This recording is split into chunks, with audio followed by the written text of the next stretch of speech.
Hello, in this video I'll be showing you how to answer the NSAA 2016 Section 1, Question 38.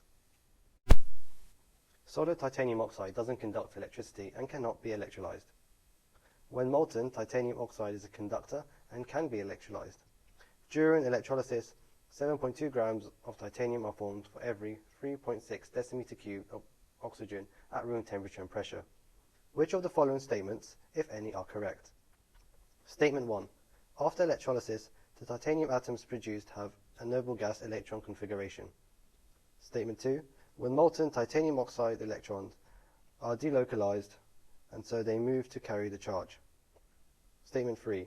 The empirical formula of titanium oxide is TiO2. And we are given that the atomic mass of titanium is 48 and the molar gas volume equals 24 decimeter cubed at room temperature and pressure. So let's look at each statement in turn.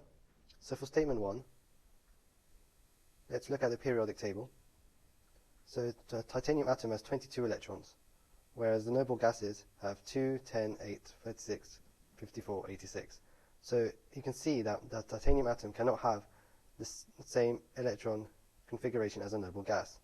The only way to do so is for a titanium 4+ ion, where then it will have 18 electrons, which will be the same as argon.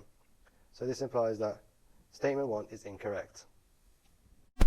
Moving on to the second statement, when molten titanium oxide electrons are delocalized and so they move to carry the charge. But we know in a molten compound, it's the ions that move to carry the charge, not the electrons. Like if you remember with NaCl, molten NaCl, you have Na plus and Cl minus that carry the charge. So it's titanium and oxygen ions that carry the charge, not the electrons. So statement 2 is also incorrect. Now finally, the last statement. The empirical formula of titanium oxide is TiO2.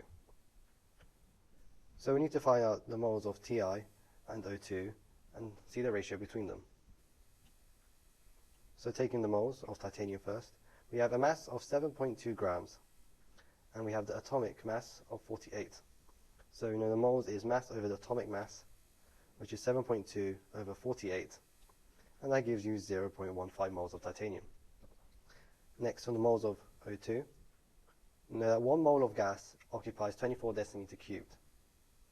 So 3.6 decimeter cubed of O2, how many moles is that? It will be 3.6 over 24, which is also 0.15. So it's a 1-to-1 ratio between Ti and O2, which implies that the empirical formula is TiO2, and therefore statement 3 is correct. So looking at our list of options, we know that only 3 is correct, so the correct answer is D.